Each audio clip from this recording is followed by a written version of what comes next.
Hello প্রিয় শিক্ষার্থী বন্ধুরা, অনার্স ভর্তি দ্বিতীয় রিলিজ স্লিপের আবেদনের নোটিশ প্রকাশ হয়েছে।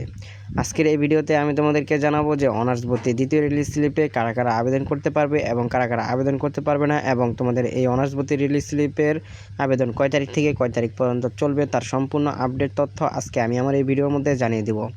এই জন্য বন্ধুরা, তোমরা কেউ আজকের এই ভিডিওটাকে এক সেকেন্ডও স্কিপ করবো না, তোমরা সবাই মনোযোগ দিয়ে এই ভিডিওটাকে দেখতে থাকো।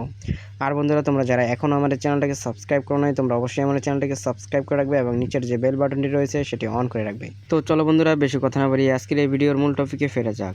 তো চলো, আমি তোমাদেরকে অনার্স ভর্তির দ্বিতীয় রিলিজ স্লিপের যে আবেদন নোটিশটা প্রকাশ হয়েছে সেই নোটিশটা আমি তোমাদেরকে দেখিয়ে দিই। এই যে দেখো বন্ধুরা, তোমরা এখানে যে নোটিশটা দেখতে পারতেছো, এটাই হচ্ছে মূলত তোমাদের অনার্স ভর্তির দ্বিতীয় রিলিজ স্লিপের আবেদন সম্পর্কিত নোটিশ। এই নোটিশের মধ্যে কিন্তু বলে দিয়েছে যে তোমাদের অনার্স ভর্তি দ্বিতীয় রিলিজ স্লিপের আবেদন কয় তারিখ থেকে শুরু হচ্ছে এবং কয় তারিখে গিয়ে তোমাদের সেই আবেদনটুকু শেষ হচ্ছে, এবং কারা কারা তোমরা এই দ্বিতীয় রিলিজ স্লিপে আবেদন করতে পারবে এবং কারা কারা আবেদন করতে পারবে না।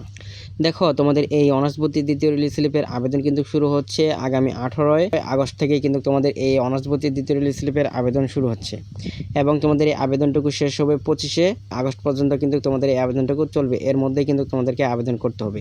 এখন তাহলে কারা তোমরা দ্বিতীয় রিলিজ স্লিপের জন্য আবেদন করতে পারবে?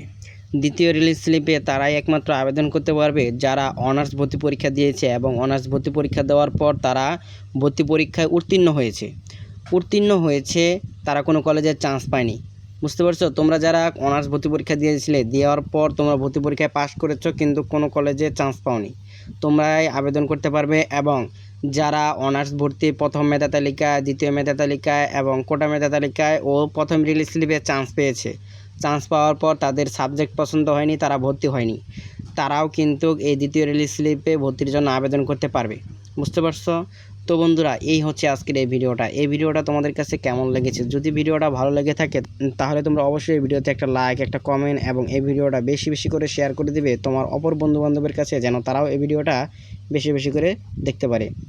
তো বন্ধুরা, দেখা হবে পরবর্তী কোনো ইনফরমেটিভ ভিডিওতে। আল্লাহ হাফেজ।